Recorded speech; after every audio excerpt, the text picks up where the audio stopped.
Friends, you are all welcome on this channel Fly High Academy. और आज की इस लेक्चर में हम करने वाले हैं मैथमेटिक्स के कुछ इंपॉर्टेंट कर्व्स, जिसके अंदर हम इस सीरीज स्टार्ट करेंगे मैथमेटिक्स की इंपॉर्टेंट कर्व नाम से। इंपॉर्टेंट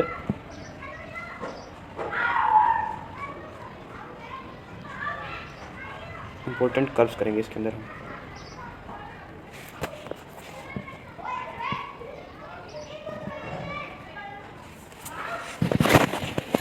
इंपॉर्टेंट कर्व्स, तो इस सीरीज़ के अंदर हम बढ़ रहे हैं सबसे पहले हमारे मैथमेटिक्स ज्योमेट्री की कर्व्स पे।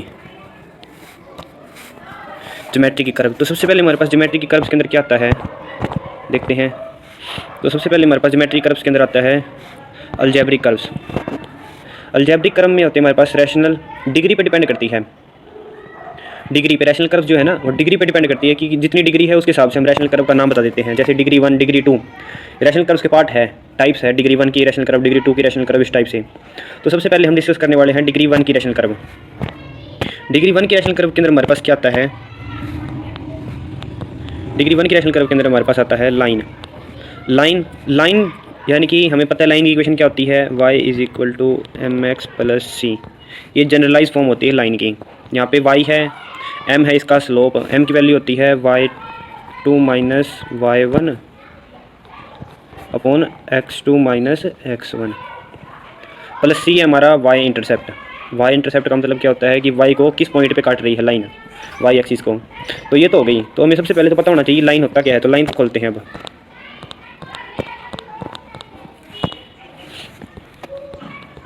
तो सबसे पहले हमारे पास लाइन आता है। लाइन क्या होती है? एक स्ट्रेट लाइन, जिसको हम सिंपल लाइन बोलते हैं। यानी कि स्ट्रेट लाइन को हम सिंपल लाइन बोल देते हैं।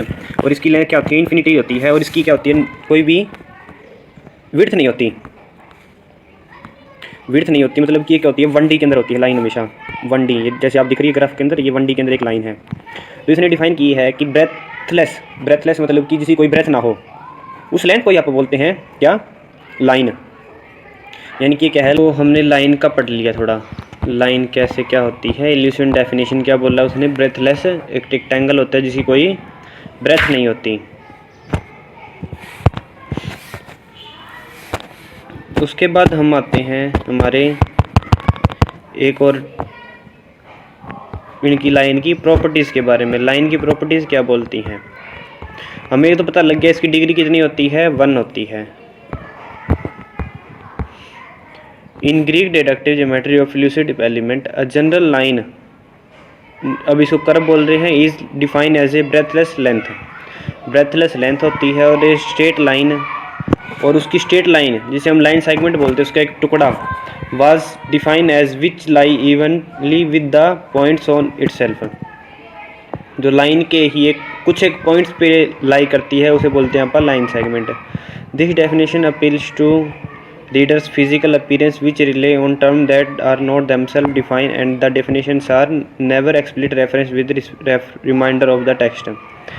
कि जो डेफिनेशंस है ना, ये रीडर की फिजिकल एक्सपीरियंस पे रिलाई करती है। ये खुद से कोई डेफिनेशन नहीं है, डिफाइन नहीं है। Definition are never explicitly reference to reminder of the text, ना ही कोई रेफरेंस है किसी टेक्स्ट का।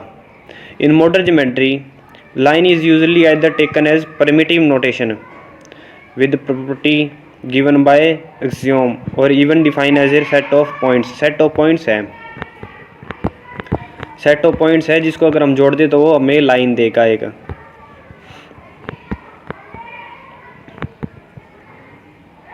जैसे रियल नंबर की एक लाइन होती है। रियल नंबर की लाइन पता होगा कैसे क्या होती है। अब इसके बाद हम डिस्कस करते हैं हमारी लाइंस के टाइप्स। लाइंस के टाइप्स कौन से होते हैं? लाइंस हमारे पास होती है टेंजेंट। टेंजेंट लाइन वो होती है जो अगर किसी सरफेस को सिर्फ एक ही पॉइंट के ऊपर टच करे, एक ही पॉइंट के ऊपर टच करे तो वो होती है टेंजेंट लाइन। सीकेंट लाइन, ये सभी कर लेते हैं एक बार बना के, अच्छे तरीके से कर लेते हैं इसको। जैसे कि हम एक सर्कल ड्रॉ कर लेते हैं, सर्कल से अच्छे से हो जाएगा। ये सर्कल है, सपोज करो सर्कल के अगर एक पॉइंट से सर्कल के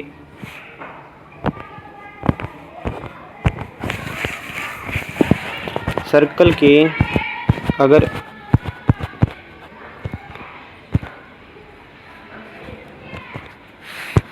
ये हमने सर्कल ड्रॉ कर लिया।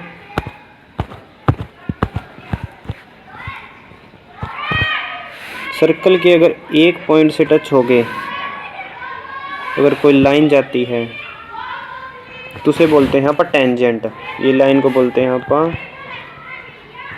टेंजेंट। सेकंड क्या होती है, अगर सर्कल को 2 पॉइंट्स पे काटे, अगर कोई लाइन सर्कल को 2 पॉइंट्स पे काटे तो उसे बोलते हैं हम सेकंड लाइन। ये रही। डायरेक्ट्रिक्स क्या होती है? डायरेक्ट्रिक्स हमारे पास होती है, जैसे हम इसकी करते हैं हम कोनिक्स के अंदर। डायरेक्ट्रिक्स वो होती है जो क्या करे, एक रिलेशन रिस्टैब्लिश कर देती है। जिस सर्कल के केस के अंदर क्या होती है इसकी डायरेक्ट्रिक्स, सर्कल के केस के अंदर डायरेक्ट्रिक्स होती है हमारी, जैसे सिंपल लाइन की डायरेक्ट्रिक्स होती है इन्फिनिटी पे होती है। सर्कल की एक डायरेक्ट्रिक्स आप सपोज करते हैं, बनाते हैं, कॉनिक सेक्शन के अंदर हो जाता है, रिलेशन बनाता है, वो कांस्टेंट फिक्स होती है, डिस्टेंस कोई ना कोई एक प्रॉपर्टी बना देती है।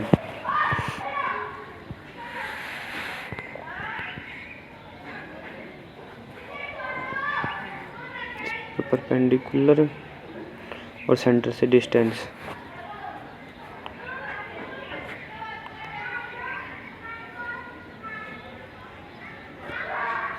तो ये होता है हमारे पास, सपोज करो ये हमारे पास एक लाइन और ये टेंजेंट। टेंजेंट यहाँ से परपेंडिकुलर, टेंजेंट को मिलाने वाले पॉइंट के ऊपर परपेंडिकुलर होता है, हमें पता है। तो यहाँ से लेके यहाँ तक का डिस्टेंस, तो यहाँ से लेके यहाँ तक का डिस्टेंस अगर हमारे पास इक्वल हो जाएगा तो हम क्या बोलेंगे उसको बोलेंगे हम डायरेक्ट्रिक्स। उस लाइन को क्या बोलेंगे हम? डायरेक्ट्रिक्स। यानी कि इसकी ई की वैल्यू कितनी होनी चाहिए हमारे पास? 0। ई की वैल्यू क्या होनी चाहिए हमारे पास? 0। ये होता है हमारे पास डायरेक्ट्रिक्स का। होप आपको ये चीज़ समझ आ गई होगी। सर्कल के केस के लिए ई की वैल्यू कितनी होती है? 0।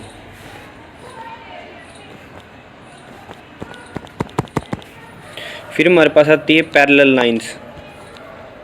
पैरेलल लाइंस क्या होती है? इंटरसेक्टिंग लाइन क्या होती है? इसका भी डिस्कस कर लेते हैं। क्या है हमारे पास, जब 2 लाइंस आपस में कभी इंटरसेक्ट ना करें तो उन्हें बोलते हैं हम पैरेलल लाइंस। जब दो लाइंस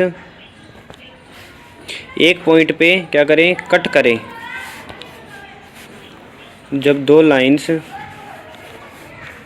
किसी लाइन को एक पॉइंट के ऊपर कट करते हैं उसे बोलते हैं यहाँ पर इंटरसेक्टिंग लाइन। और जब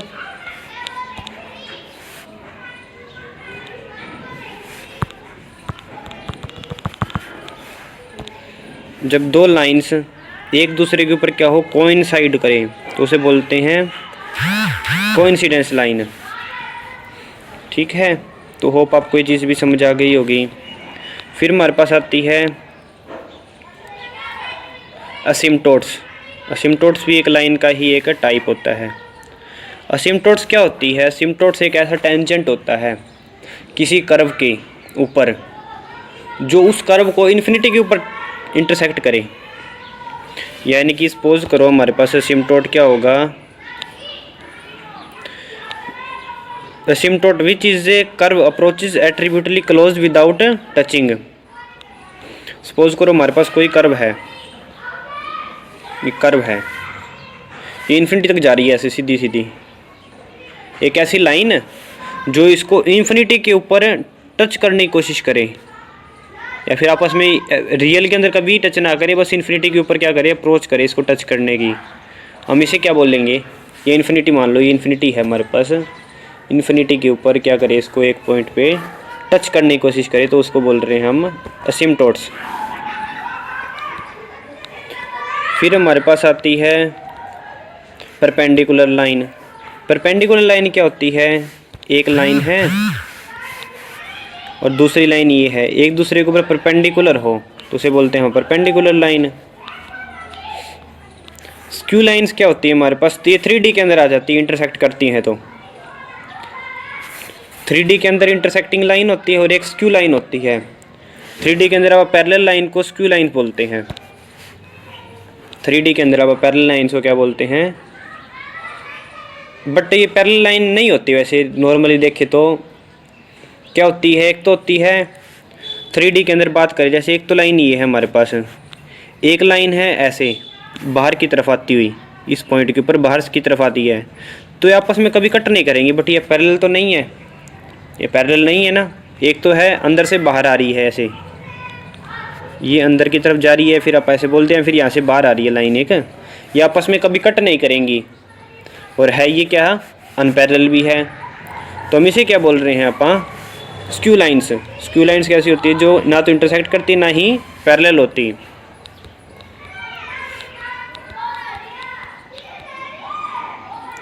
रिप्रेजेंटेशन वगैरह हमने देख लिया, इसकी इक्वेशंस देख लिया अपन ने। इक्वेशन क्या थी, y is equal to mx plus c, ये हमारे पास क्या है इसकी इक्वेशन, स्ट्रेट लाइन की या सिंपल लाइन की, ये होती है हमारे पास इक्वेशन। फिर हम बात करते हैं सिम्टोड्स, पैरेलल लाइन एटसेट्रा, इसकी बात करेंगे हम नेक्स्ट वीडियो के अंदर, जिसके अंदर हम इसको डीपली डिस्कस करेंगे। तो चलते हैं हमारे नेक्स्ट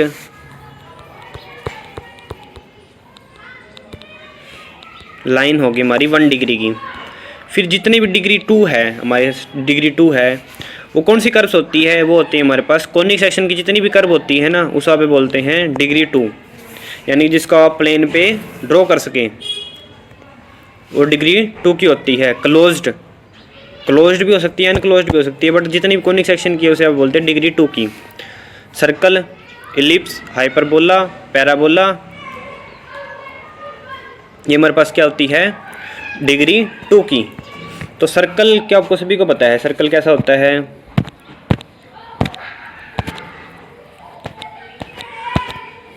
सर्कल हमारे पास, अब बात कर लेते हैं इसकी क्या कहते हैं, इसकी इक्वेशन की। इक्वेशन कैसे होती है, x minus h to the whole square plus y minus k to the whole square is equal to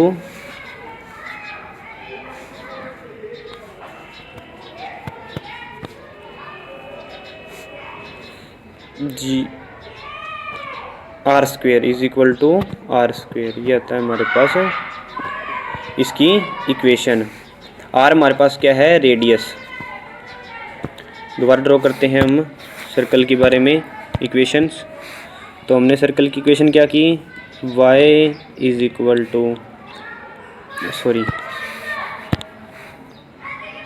x minus h to the whole square plus y minus k to the whole square is equal to are square. एक तो ये होती है जब उसका centre क्या हो, h और k हो। एक इक्वेशन हमारे पास होती है X square plus Y square is equal to are square. इस केस के लिए क्या है, सेंटर उसका क्या है, ओरिजिन पे, 0 0 पे ओरिजिन पे। एक इक्वेशन हमारे पास होती है X square plus Y square plus 2gx plus 2fy plus C is equal to 0। एक इक्वेशन ये हमारे पास जनरल इक्वेशन होती है किसकी, सर्कल की। इसके अंदर सेंटर क्या होता है, -g एंड -f, और रेडियस क्या होता है, g square plus f square minus c. ये हमारे पास होता है इसका सेंटर। तो होप आपको ये चीज़ समझ आ गई होगी सर्कल के बारे में इतनी डिटेल। तो चलते हैं हमारे इसके कुछ एक इक्वेशंस होगी। इक्वेशन के बाद हमारे पास बस इतना ही बेसिक होता है इसका सर्कल का।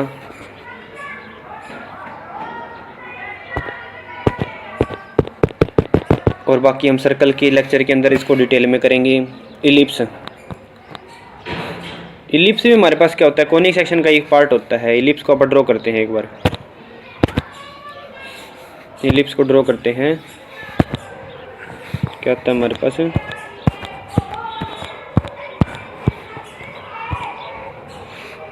इलिप्स। सर्कल ही बन गए तो चलो आप पेन से ड्रॉ कर लेते हैं। इलिप्स ये ज़्यादा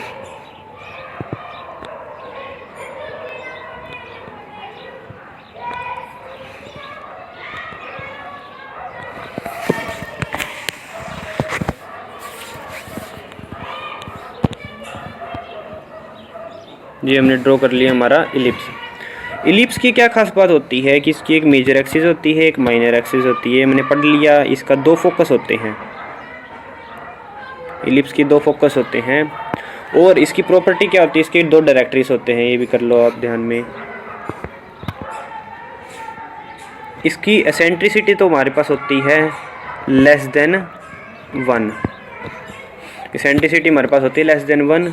और इसके कोई भी पॉइंट फोकस से कोई भी पॉइंट एक ड्रॉ करो, ये डिस्टेंस जैसे कि ये आ गया हमारे पास, टोटल डिस्टेंस करो यहाँ से, इसको मानते हैं S1, इसको मानते हैं S2, इसको मानते हैं वो P, S1P plus S2P, S1P plus S2P। ये क्या होता है, कांस्टेंट होता है हमेशा। एक पॉइंट और ले लेते हैं Q, यहाँ पे Q लिया, S1Q और S1Q प्लस S2Q।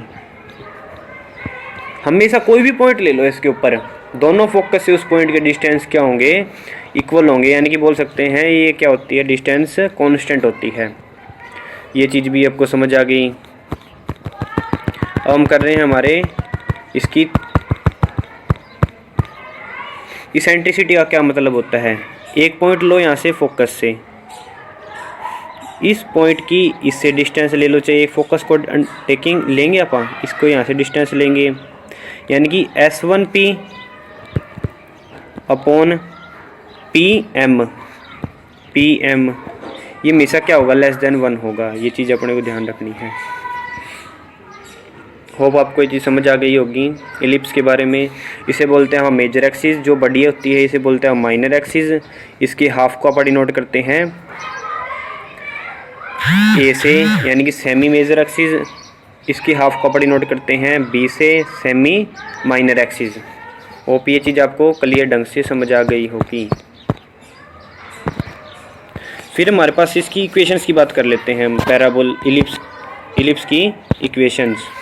इलिप्स की इक्वेशन क्या होती है, x माइनस a का स्क्वेयर अपॉन a का स्क्वेयर। a नहीं, यहाँ पे k कर लेते, कुछ और कर लेते हैं।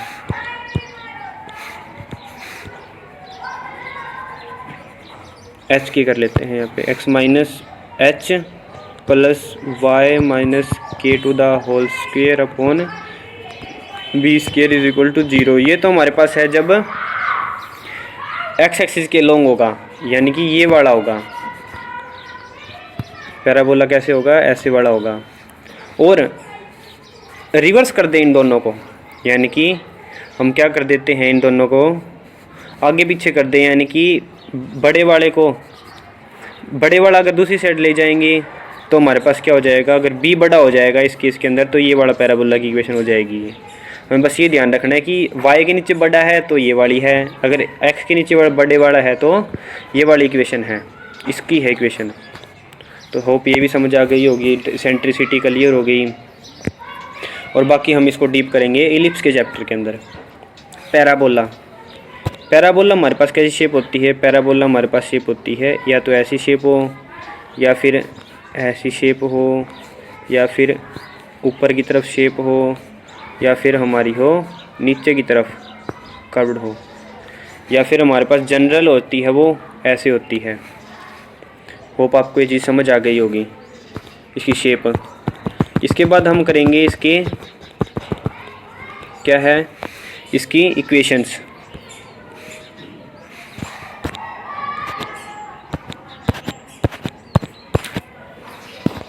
इसकी इक्वेशंस करेंगे। अब इसकी इक्वेशंस हमारे पास कैसी होती है, तो इसकी इक्वेशन को डिस्कस कर लेते हैं एक बार। इसकी इक्वेशंस हमारे पास होती है जब ये वाली कर्व हो, Y square is equal to 4ax जब इसका सेंटर क्या हो, ओरिजिन पे हो। अदरवाइज सेंटर जब ओरिजिन पे ना हो तो क्या होगा, y माइनस के का square is equal to 4ax minus H. H और क्या है हमारे पास, क्या है, सेंटर है इसके, ये इक्वेशन हो जाएगी। यानी कि ये क्या होगा, जिसके ऊपर स्क्वेयर है उसके लॉन्ग तो होगा सिमेट्रिक, उसके लॉन्ग क्या होगा, सिमेट्रिक। यानी कि ये है हमारे पास x है ना, तो ये x के लॉन्ग क्या हो गया, सिमेट्रिक हो गया। y स्क्वेयर है तो x के लॉन्ग क्या हो गया, सिमेट्रिक हो गया। ये x के लॉन्ग क्या है, सिमेट्रिक है। अगर x पे स्क्वेयर होता तो y के लॉन्ग सिमेट्रिक होता। बस ये ध्यान रखनी है हमारे को। इसकी तो हमारे पास ही होगी। अगर नेगेटिव वाली साइड जाएं, नेगेटिव साइड जाएं, चेंज कलर की कलर, नेगेटिव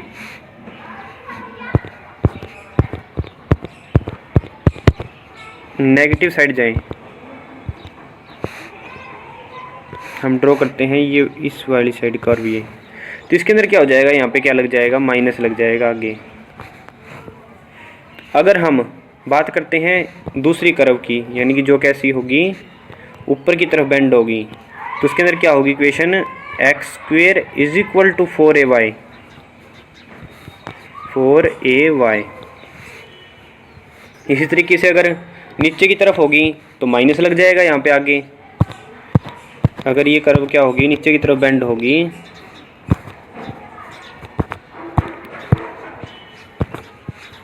नीचे की तरफ बेंड होगी तो यहाँ पे क्या लग जाएगा, माइनस लग जाएगा। बस यही फ़र्क है हमारे पास। तो होप आपको ये चारों इक्वेशंस याद होगी, समझ आ गई होगी कैसे आई ये, कैसे नहीं आई।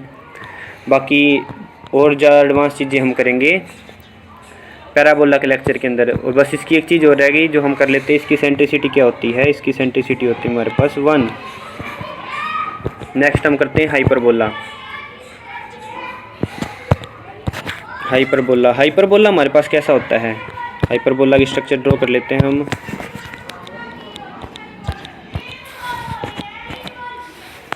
हाइपरबोला हमारे पास होता है ये इसकी होती है डायरेक्ट्रिक्स। ये तो हमारे पास D1 और D2 डायरेक्ट्रिक्स दो। ये हमारे पास इसके भी दो फोकस होते हैं, ध्यान रखने हैं। इलिप्स के अंदर एक फोकस होता है, बता देता हूँ मैं। इलिप्स ये होता है इसका फोकस यहाँ पे। इससे जो पास होने वाली लाइन होती है इसको बोलते हैं आप लेटस रेक्टम, और इसके जो अपोजिट साइड होती है इसको बोलते हैं आप डायरेक्ट्रिक्स। ये है हमारे पैराबोला का।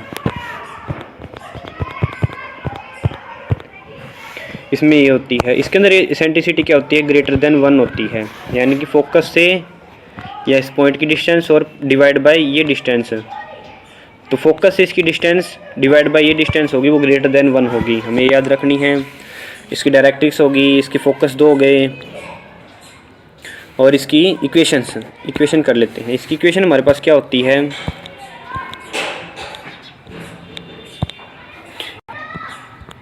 X square upon A square minus Y square upon B square is equal to 1। उसके अंदर क्या हो गया था, 0 कर दिया था क्या, बाय मिस्टेक हो गई थी, वो थोड़ा ध्यान दे लेना। इलिप्स के केस के अंदर क्या होता है, यहाँ प्लस होता है, यहाँ पे 1 होता है। ये स्टैंडर्ड फॉर्म होती है हमारे पास। और हाइपरबोला केस में ये होती है, माइनस आ जाता है। अब माइनस का क्या मतलब है, माइनस हमेशा आएगा, हमेशा का पे यहाँ पे ए बड़ा होगा हमेशा। मेजर एक्सिस को बोलते हैं यहाँ पर ट्रांसफर एक्सिस, और दूसरे को बोलते हैं यहाँ पर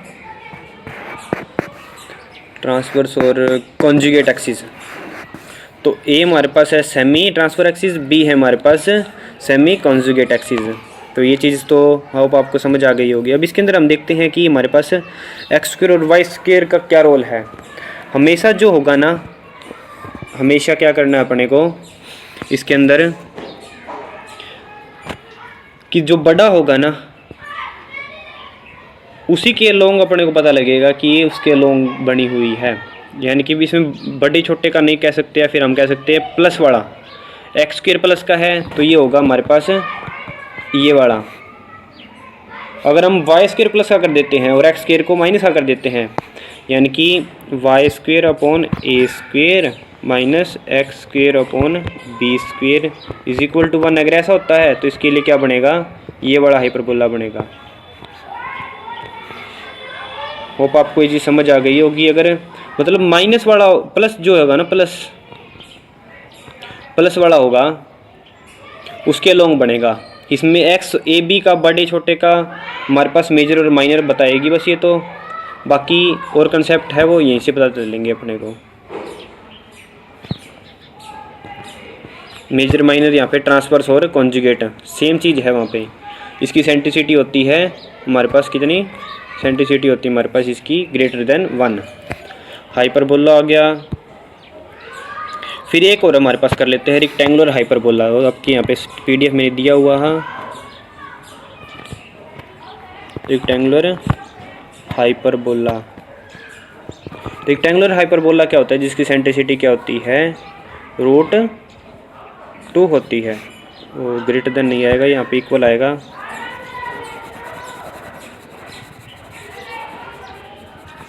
यहाँ पे क्या आती है, इक्वल टू √2 आती है रेक्टेंगुलर हाइपरबोला केस के अंदर, यानी कि रेक्टेंगल की तरह काम करता है। जैसे सपोज करो ये इसमें कैसे बनता है, इसमें बनता है हमारे पास ये हाइपरबोला, मैं एक्स एक्सिस के लॉन्ग बना देता हूँ। ये यहाँ से क्या एक रेक्टेंगल की तरह काम करेगा। सपोज करो ये S1 है इसकी, ये S2 है, इसके फोकस 2 फोकस है। इस फोकस से यानी कि इसके बीच की जो डिस्टेंस होगी ना, यहाँ पर क्या होगी, डायरेक्ट्रिक्स होगी। डायरेक्ट्रिक्स से यहाँ से यहाँ तक का डिस्टेंस क्या होगा, यहाँ से यहाँ तक का डिस्टेंस होगा हमारे पास √2। इस दोनों का रेशो क्या होगा, √2, यानी कि ये SP अपॉन PM क्या होगा, √2 होगा। SP अपॉन PM क्या होगा, √2। ये फिक्स वैल्यू होती है, हमें याद करनी होती है, ये इंपॉर्टेंट थी। इसके बाद हम नेक्स्ट लेक्चर के अंदर करेंगे डिग्री 3 वाले कौन से क्या होते हैं, कर्व होते हैं, यानी कि 3D की बात करेंगे। यहाँ पे 3D की कर्व्स की बात करेंगे। तो होप आपको ये चीज़ समझ आ गई होगी। मिलते हैं फिर आगे नेक्स्ट वीडियो में।